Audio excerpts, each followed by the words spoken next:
In the previous solo episode, we went through 3 questions that can help us double check that we are designing a life we actually want. Who are you? Where are you? And what do you want? In today's episode, we'll tackle that first question a little bit deeper. How do you know who you really are? If I were to write this like an article, I would create a title like "Don't Underestimate the Power of Actually Starting with Why." Now, it would be really easy to leave the "actually" word out of the title. It's kind of a little bit extra, but there's a reason that I put it in. The power of actually starting with why is because that word "actually" is really important. And that's because Simon Sinek's work, Start With Why, has become extremely popular. And for good reason. Anything that's that simple yet impactful deserves to have a massive following, deserves to go viral, and deserves to be a cliche in and of itself. But like any cliche, there is a use of the term by people who don't actually know what the heck they're talking about.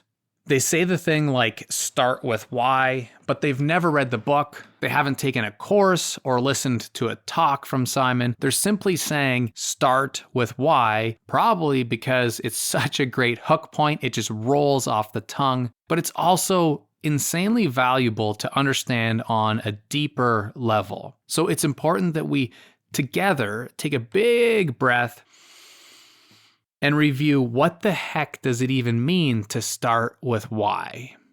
To define starting with why, we first have to turn to growing up. When we grow up, our why gets created. Our family, teachers, hobbies, jobs, and experiences all contribute to the total of our abilities, values, and personal patterns, the traits and personality things that become kind of who we are.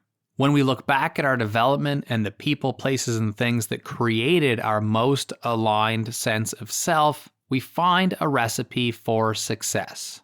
These clues lead to our why, and it doesn't change. This is a misconception. Our why is the sum total of our experiences that have made us who we are.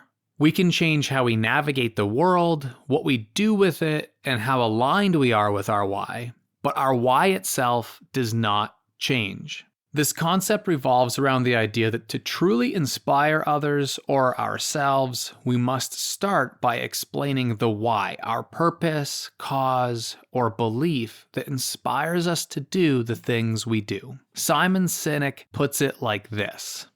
Every single organization on the planet, even our own careers, always function on the same 3 levels. Why we do what we do, how we do it, and what we do. And it's based on the biology of human decision-making. Every single one of us knows what we do. It's the job we have, you know? We know that. Or if it's a company, it's the products they sell, the services they offer. Some can clearly articulate how they do things, the things that we think make us different or special or stand out from the crowd. But very few people or organizations can clearly articulate why they do what they do. And by why, I don't mean to make money. That's a result. By why, I mean, what is your purpose? What is your cause? What is your belief? Why did you get out of bed this morning? You know, why does your company exist? And why should anyone care? So it seems pretty simple when he puts it that way, but the reality is that a lot of us don't know our why. What gives our actions and our work deeper meaning, and what impacts the decisions that we make. We can figure out the how, the micro goals, actions, systems, and habits based on our why and what we want to do and where we want to go. The funny thing about goal setting, I often say this, is that figuring out the path is actually quite easy once you figure out why you do what you do and where you want to go. So how do we make this a little more practical and start brainstorming our why?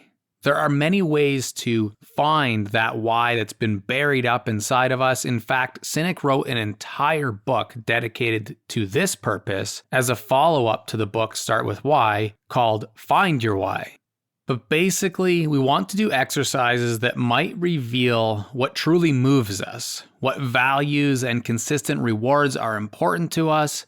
And there are a few key ideas to keep in mind that have really helped me over the years. And one is to identify your pivotal moments. take inventory of those experiences, people, or events that had a profound impact on you, positive or negative. Draw a why discovery timeline. So take a piece of paper, just draw a line across, and map out the major events based on time in your life, how they existed chronologically, and visually laying out these experiences, you'll find that you can start to spot patterns, recurrent themes, or consistent passions that have shown up at important moments throughout your personal timeline. Consider what makes you fully fulfilled. Think about the times that you've felt truly happy, satisfied, and fulfilled. What were you doing? Who were you with? How did you feel? What made it fulfilling? What were the circumstances around these moments that really light you up inside?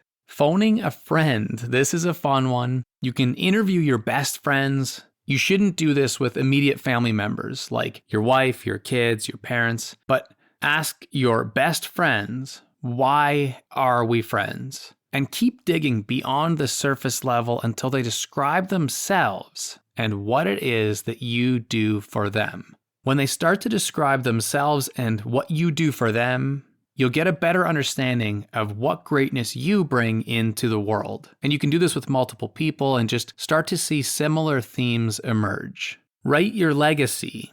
If the people who knew your mission wrote a phrase about your life to put on your tombstone, let's say, what would they write? Or if the people you seek to serve were to build a statue of you after you die, in one sentence, what would that plaque read? What kind of legacy, what things do you want to leave behind? And similar to this one is the idea of writing your tattoo. If you were to tattoo a phrase on your body, that if everyone did this, the world would be the most aligned place that you would want to live in, what would it be? What kind of world would this phrase or word create, and why would it be so great? Now we can formulate a specific why statement. Now that we've used those ways to generate and brainstorm ideas for our own personal philosophy of who we are and how we want to show up in the world, we've identified recurrent themes, we can start crafting this into a more formal statement. This statement should be simple and clear and follow this structure. I wake up every day to blank so that blank. Now, I wake up every day to the first blank is the contribution you make to the lives of others, and I wake up every day to do that so that blank, this second blank, is the impact of that contribution. So an example would be, I wake up every day to inspire young minds through education so that they can reach their full potential. And with that simple formula, you can think of a whole bunch of other why statements.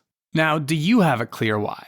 One of Simon Sinek's famous quotes is that people don't buy what you do, they buy why you do it. And I understand that this may seem a bit abstract. I've heard it repeated tens, maybe 100 times. And so I think walking through examples definitely always helps me. Let's say your why is to inspire young people to reach their full potential, like the example earlier. Your how could be through empathy, constant learning, and effective coaching. And your what, it might be becoming a teacher, a young adult author, or starting a YouTube channel focused on personal growth and resilience. All of these whats and even the hows can be interchangeable above the foundation of that why. So here are a couple more quick examples of people's whys. Let's use Simon Sinek's first. To inspire people to do the things that inspire them so that together we can change the world.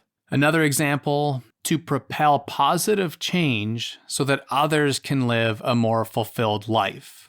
Or to support and encourage others so that they can revel in who they are. The idea is to brainstorm and uncover your why, create a formal statement, but then really keep refining. While your why never actually changes, finding your why and how you understand it is a forever process. It's actually another great way of using the just keep learning concept because we don't just grasp our why in some big flash one-time event. Rather, it's a lifelong, ongoing process. As we grow and we evolve, the understanding of our why will shift, especially in how we apply it. The impact it has on what we do and how we do it can all change. So never be afraid to look inward and evaluate your current passions, motivations, and the core essence of who you are. And at any time, if you feel a bit stuck, just return to your why statement. Or use some of the brainstorming exercises to find your why again. Refine the manifestation of your why time and time and time and time again to make sure that it feels aligned at any given moment. JKL community, the buzz across social media and through DMs and emails about the show is just truly incredible. Doing episodes like this about finding our why and our purpose and our what, in this case podcasting for me specifically, is super meta because these are the formulas, these are the things and the frameworks, the ways that I got to where I have with the show. And so, as I say every episode, I think it just means the world. I can't say it enough. Appreciate you. All the best. And until the next episode, just keep learning.